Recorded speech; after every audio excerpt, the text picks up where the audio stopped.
BJP ಸೇರ್ಪಡೆಯಾಗಿದ್ದಾರೆ, ರಾಜೀನಾಮೆ ನಿಮಗೆ ಫ್ಯಾಕ್ಸ್ ಕಳಿಸಿದ್ದಾರೆ ಅಂತ ಹೌದಾ? ಕಳಿಸಿದ್ದಾರ ನೀವೇ?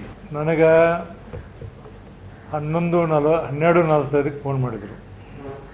ನಾನು ದಿಲ್ಲಿ ಒಳಗದೀನಿ, ನಾ ಹಿಂಗೆ BJP ಸೇರ್ತೀನಿ, ನನಗೆ ರಾಜೀನಾಮೆ ಕೊಡ್ತೀನಿ ನಿಮಗೆ ಅಂತ ಅನ್ನೋದು. ಕೊಡ್ರಿ ಅಂದೆ ನಾನು. ಮೇಲ್ ಕಳಿಸ್ನಂದ್ರು. ಮೇಲ್ ಕಳಿಸಿದ್ರೆ ನಾವು ಅಕ್ಸೆಪ್ಟ್ ಮಾಡೋಕ್ಕಾಗೋದಿಲ್ಲ, ಸ್ವತಃ ಬಂದು ಕೊಡಬೇಕು. ಕಳ್ಸೋದು ನೀವು ಕಳಿಸ್ರಿ, ಬಟ್ ನಾನು ಏನು ನಿಯಮಗಳದನ್ನ ನಿಯಮದ ಪ್ರಕಾರ ಹೋಗ್ಬೇಕಾಗುತ್ತೆ ಅಂತ ಹೇಳಿದೆ. ಹೇಳಿದ ನಂತರ ಅವರು ಇಲ್ಲ ನಾ ಬರ್ತೀನಿ, ಬಂದು ರಾಜೀನಾಮೆ ಕೊಡ್ತಾರೆ. ಆಯಿತು, ನೀವು ಬಂದು ಅದಕ್ಕೆ ರೂಲ್ಸ್ ಏನೈತೆ ಅಂದ್ರೆ ನೀವು ಪರ್ಸ್ನಲ್ ಬಂದು ರಾಜೀನಾಮೆ ಕೊಡ್ಬೇಕಂತ ಐತಿ.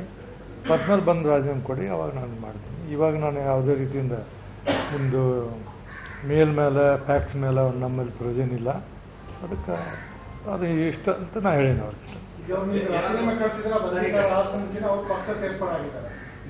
ಅದು ನನಗೆ ಗೊತ್ತಿಲ್ಲ, ಅದು ನನಗೆ ಗೊತ್ತಿಲ್ಲ. ಅವರೆಲ್ಲ ನೋಡ್ಕೋಬೇಕು ಅದನ್ನ, ಅಷ್ಟೆಲ್ಲ ರಾಜಕಾರಣದಾಗಿದ್ದವರು ನೋಡ್ಕೋಬೇಕು ಅವನ್ನ. ಇಲ್ಲ, ನಾನು ಇನ್ನೂ ಬಂದಿಲ್ಲ.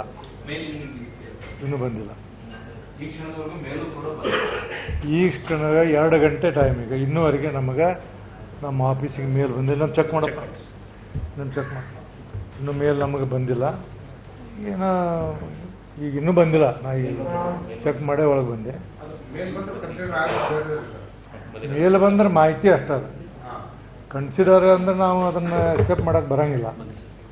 ಯಾರು ಮೇಲ್ ಕಳಿಸ್ತಾರೆ, ಯಾರು ಇದು ಮಾಡ್ತಾರೆ, ಅದು ನಮ್ಮಲ್ಲಿ ಪ್ರಯೋಜನ ಇಲ್ಲ. ನಮ್ಮಲ್ಲಿ ಪ್ರಯೋಜನ ಅಂದರೆ ಹಿಂದೆ ಇದು ಒಂದು ಯಾವುದೋ ಭಾಳ ದಿವಸದಿಂದೇನೋ ಒಂದು ಇನ್ಸಿಡೆಂಟ್ ಆಗಿತ್ತಂಥದ್ದು, ನಾವು ಕೊಟ್ಟಿಲ್ಲ ಇಲ್ಲ ಅಂತ. ಅದಕ್ಕೆ ನಮ್ಮಲ್ಲಿ ಒಂದು ಪ್ರಯೋಜನ ಕಾನೂನು ಏನಂತಂದ್ರೆ ಯಾವುದೇ ಒಬ್ಬ ಸದಸ್ಯ ಬಂದ ರಾಜೀನಾಮೆ ಸ್ವತಃ ಕೊಡಬೇಕು. ಕೊಟ್ಟ ನಂತರ ನಾವು ಕೇಳ್ತೇವೆ ಅವ್ರನ್ನ, ನೀವು ಮನಸಾರೆ ಕೊಡ್ತಿರೋ ಒತ್ತಾಯ ಕೊಡ್ತಿರೋ ಏನಂತೆಲ್ಲ ಕೇಳ್ತೀವಿ. ಎಲ್ಲ ಕೇಳಿ ನಮಗೆ ಸಮಾಧಾನ ಆದರೆ ಅಕ್ಸೆಪ್ಟ್ ಮಾಡ್ತೀವಿ, ಸಮಾಧಾನ ಲೆಕ್ಕ ಮತ್ತು ಕ್ಲಾರಿಫಿಕೇಶನ್ ಕೇಳ್ತೀವಿ.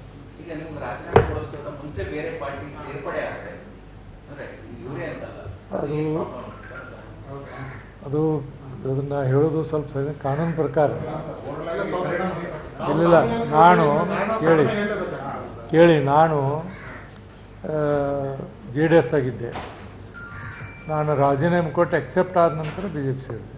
ಯಾವಾಗಾದರೂ ಚುನಾವಣೆ ಬಂದಾಗ, ನಾಮಿನೇಷನ್ ಕೊಡುವಾಗ, ಯಾವಾಗಿದ್ದಾಗ ನನ್ನ ಅನುಭವದ ಪ್ರಕಾರ ರಾಜೀನಾಮೆ ನೀವು ಒಂದು ಪಕ್ಷದಾಗಿದ್ದುಕೊಂಡು ರಾಜೀನಾಮೆ ಅಕ್ಸೆಪ್ಟ್ ಆದರೆ ನಿಮ್ಮದು ಅಕ್ಸೆಪ್ಟ್ ಆಗುತ್ತೆ, ಏನು ನಾಮಿನೇಷನ್. ಇಲ್ಲಿಲ್ಲ ಅಂದ್ರೆ ಅದು amounts breach of party rules ಅಂತ ಆಗ್ತಿದೆ. ರೂಲ್ಸ್ ಹಂಗಿದೆ.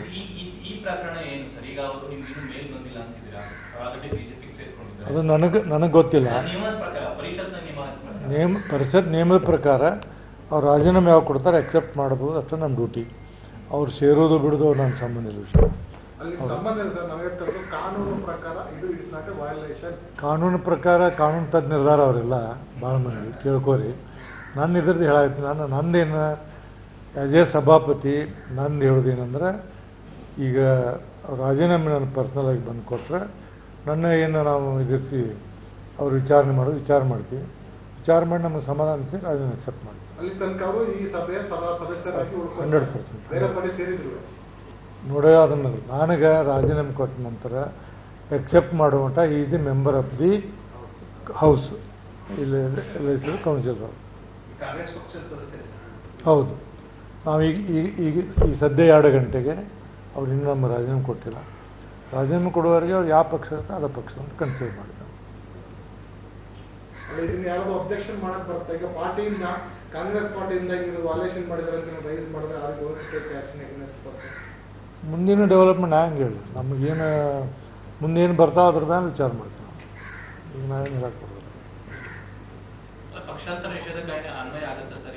ಅದು ಮುಂದೆ ಬರ್ತಿದೆ. ಅದು ನಮಗೆ ಬೇಕಾದ್ರೆ ಕೊಡ್ಬೋದು, ಪಕ್ಷದವ್ರು ಕೊಡ್ಬೋದು, ಯಾರು ಕೊಡ್ಬೋದು. ಬಟ್ ಈ ಕ್ಷಣದಲ್ಲಿ ನಾನು ಯಾವುದೇ ರೀತಿಯಿಂದ ಏನು ಹೇಳಲಿಕ್ಕೆ ಹೋಗೋದಿಲ್ಲ. ಸಭಾಪತಿಯ ಕರ್ತವ್ಯ ಮತ್ತು ಜವಾಬ್ದಾರಿ ಅಂದರೆ ಯಾವುದೇ ಒಬ್ಬ ಸದಸ್ಯ ರಾಜೀನಾಮೆ ಪರ್ಸನಲ್ ಆಗಿ ಬಂದು ಕೊಟ್ಟರೆ ಅದನ್ನು ಅವ್ರಿಗೆಲ್ಲ ವಿಚಾರ ಮಾಡಿ ಅವ್ರ ವಿಚಾರಗಳು ನಮ್ಗೆ ಸರಿ ಅನಿಸಿದ್ರೆ ರಾಜೀನಾಮೆ ಅಕ್ಸೆಪ್ಟ್ ಮಾಡ್ತೀವಿ. ಒಂದೊಂದ್ಸರಿ ಯಾರು ಒತ್ತಡಕ್ಕೆ ಹೆದರಿಕೆ ಬೆದರಿಕೆ ಕೊಡ್ತಿರ್ತಾರೆ, ಅವನ್ನೆಲ್ಲ ವಿಚಾರ ಮಾಡಿ ಇನ್ ಕ್ಯಾಮ್ರಲ್ಲಿ ವಿಚಾರ ಮಾಡ್ತೀವಿ. ಒಂದ್ಸರಿ ಮಾಡಿ ಅವ್ರು ಹಂಗೇನೋ ಇದ್ರೆ ಮತ್ತೆ ಅದನ್ನು ಕ್ಲಾರಿಫಿಕೇಶನ್ ಕೇಳ್ತೀವಿ, ಇಲ್ಲ ರಾಜೀನಾಮೆ ದೂರವಾಣಿ ಕರೆ ಮಾಡಿ ತಿಳಿಸಿದ್ರು ಅಂತ ಹೇಳಿದ್ರು.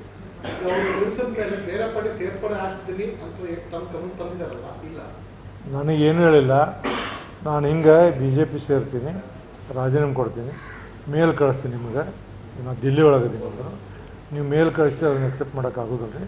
ಪರ್ಸ್ನಲ್ ನೀವು ಬಂದು ಕೊಟ್ಟರೆ ನಾನು ಕನ್ಸಿಡರ್ ಮಾಡ್ತೀನಿ. ಅಲ್ಲಿ ಮಟ್ಟ ಮಾಡೋಕ್ಕೆ ಬರಲ್ಲ ಅಂತ ನಾನು ಕಾನೂನನ್ನು ಹೇಳಿದ್ವಿ. ಕಾನೂನು ಇವತ್ತು ನಾಳೆ ಊರಲ್ಲಿ ಇರ್ತೀನಿ, ನೀವು ಬೇಕಾದ್ರೆ ಬರ್ರಿ ಅಂತ ಹೇಳಿ. ದೆಹಲಿಯಲ್ಲಿ ಈ ಬೆಳವಣಿಗೆಗಳು ಆಗುವಂತ ಸಂದರ್ಭದಲ್ಲಿ ಕಾಂಗ್ರೆಸ್ ಗುಂಪು ಏನಾದರೂ ತಮ್ಮಿಂದ ಏನಾದರೂ ಮಾಹಿತಿ ಪಡೆದ ಸರ್? ನನಗೇನು ಇನ್ನೂ ಯಾರು ಮಾತಾಡಿಲ್ಲ. ಇದ್ರ ನಂತರ ಏನು ಮಾತಾಡ್ತಾರೆ ನಾನು ಹೇಳ್ತೀನಿ. ಇನ್ನೂವರೆಗೆ ನಾನು ಯಾರು ಯಾವ ಪಕ್ಷದವರಾಗಲಿ ಯಾವ ರಾಜಕಾರಣಿ ಯಾರು ನನಗೆ ಮಾತಾಡಿಲ್ಲ. ಮಾತಾಡುವ ಅವಶ್ಯಕತೆ ನನಗಂತೂ ಈಗ ಸದ್ಯ ಬಂದಿಲ್ಲ. ಯಾಕಂದ್ರೆ ಈಗ ನೀವು ಹೇಳೋ ಪ್ರಕಾರ ರಾಜೀನಾಮೆ ಕೊಟ್ಟಾರ, ಕಳಿಸ್ಯಾರ ಅಂತಾರೆ. ಇನ್ನೂವರೆಗೆ ನನಗೇನು ಬಂದಿಲ್ಲ. ಬಂದ ನಂತರ ಇಮಿಡಿಯೇಟ್ಲಿ ನಾನು ಅದನ್ನು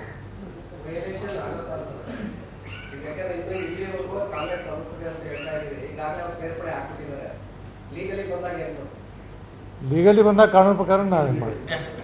ಕಾನೂನು ನನಗೆ ಗೊತ್ತೈತಿ. ಸರ್, ನೀವು 48 ವರ್ಷ 47 ವರ್ಷ ಸುದೀರ್ಘ ರಾಜಕಾರಣದಲ್ಲಿ ಇದ್ದು ಅದ್ರ ಮೇಲೆ ಕೇಳ್ತಾ ಇದ್ದೀವಿ ಸರ್. ಕಾನೂನು ಹೇಳ್ತಾನಲ್ಲ ನಿಮಗೆ, ಯಾವುದೇ ಒಬ್ಬ ಸದಸ್ಯನ ಒಂದು ಪಕ್ಷದ ಸದಸ್ಯನ ಇದ್ದಾಗ ಇನ್ನೊಂದು ಪಕ್ಷಕ್ಕೆ ಹೋಗ್ಬೇಕಾದ್ರೆ ಇಲ್ಲಿ ರಾಜೀನಾಮೆ ಕೊಟ್ಟು ಎಕ್ಸೆಪ್ಟ್ ಆದ ನಂತರ ಹೋಗೋದು ರೂಲ್. ಇವನ್ನ ಇವ್ರ ಬಗ್ಗೆ ಆಗಿಲ್ಲ ಅಂದ್ರೆ ಮುಂದೆ ಯಾರಾದರೂ ಕಂಪ್ಲೇಂಟ್ ಕೊಟ್ಟರೆ ಏನಾರು ಕೊಟ್ಟರೆ ಅದ್ರ ಬಗ್ಗೆ ನಾವು ನಮ್ಮದೇ ಆದಂಥ ನಿಯಮಗಳದ, ಆ ನಿಯಮದ ಪ್ರಕಾರ ನಾವು ಮುಂದೆ ಅದನ್ನು ಕ್ರಮ ತಗೋತೀವಿ. ಏನು ಬೇರೆ ಬೆಂಕಿ ಹತ್ತದಾಗ ಇರ್ತೇನೆ ನೀನು ಅಲ್ಲಿ ಹೇಳ್ತಿ, ಏನೈತೆ ರೂಲ್ ಹೇಳ್ತೀನಿ ನಾನು. ನೀ ಅಲ್ಲಿ ಹೋಗಿ ಕೇಳಿಗ, ಈಗ ಅಲ್ಲಿ ಬೇರೆ ಕಡೆ ಹೋಗು, ಅಲ್ಲಿ ಹೇಳ್ತಾರಲ್ಲ ಕುಂತಿರ್ತಾರಲ್ಲ ಅವ್ರಿಗೆ. ನಾನು ಸಭಾಪತಿಯಾಗಿ ಹೇಳೋದೇನು ನನ್ನ ಜವಾಬ್ದಾರಿ ಹೇಳ್ಬೇಕಾಗಿತ್ತು. ನಾನು ಇನ್ನೊಬ್ಬರ ಜೊತೆ ನೀ ಹೇಳ್ದಂಗೆ ಮಾಡಿದ್ರೆ ನನಗೂ ಮಂಗ ಅಂತಾರೆ. ठीकೇನ? ಅಂದ್ರೆ ಏನಂದ್ರೆ ಯಾವ ಕಾಲಕ್ಕೆ ಈ ಸರಿ ನಾನು ಸಭಾಪತಿ ಆದಾಗ ಹೈಯೆಸ್ಟ್ ರಾಜೀನಾಮೆ ಇತಿಹಾಸ ಇದು ಎಷ್ಟನೇದು 8ನೇದು ಕಾಣ್ತಿದ್ವಿ, 8ನೇದು 9ನೇದು.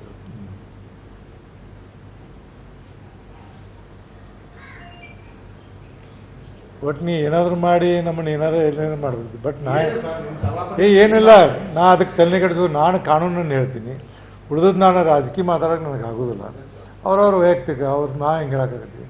ನಮ್ಮ ನಿಯಮಗಳೇಂತಾವ ನಿಯಮಗಳೈತಿ. ನಿಯಮ ಒಂದು ಹಿಂಗೈತಿ, ಯಾವುದೇ ಒಬ್ಬ ಪಕ್ಷದ ಸದಸ್ಯನಿದ್ದಾಗ ಇನ್ನೊಂದು ಪಕ್ಷದ ರಾಜೀನಾಮೆ ಕೊಟ್ಟು ಅಕ್ಸೆಪ್ಟ್ ಮಾಡ್ಕೊಂಡಾಗ ಹೋಗ್ಬೇಕು ಅಷ್ಟೇ. ಅದು ರೂಲು. ನಾ ಜಗತ್ ಚಟುವಟಿಕೆ ಕಾನೂನು. ಕನ್ನಡಿಗರ ಮೆಚ್ಚಿನ ನಿಮ್ಮ ನ್ಯೂಸ್ 18 ಕನ್ನಡ ಈಗ ವಾಟ್ಸ್ಆಪ್ನಲ್ಲಿಯೂ ಲಭ್ಯ. ಕರ್ನಾಟಕ ಮತ್ತು ದೇಶ ವಿದೇಶದ 360 ಡಿಗ್ರಿ ಸುದ್ದಿ ವಿವರವನ್ನ ನೀವು ನಿಮ್ಮ ಕೈ ಬೆರಳುಗಳಲ್ಲಿಯೇ ಪಡೆಯೋದಿಕ್ಕೆ ಈ QR ಕೋಡ್ ಅನ್ನ ಸ್ಕ್ಯಾನ್ ಮಾಡಿ. ನಮ್ಮ ಚಾನೆಲ್ ಅನ್ನ ಫಾಲೋ ಮಾಡಿ, ನೋಟಿಫಿಕೇಶನ್ ಆನ್ ಮಾಡಿ.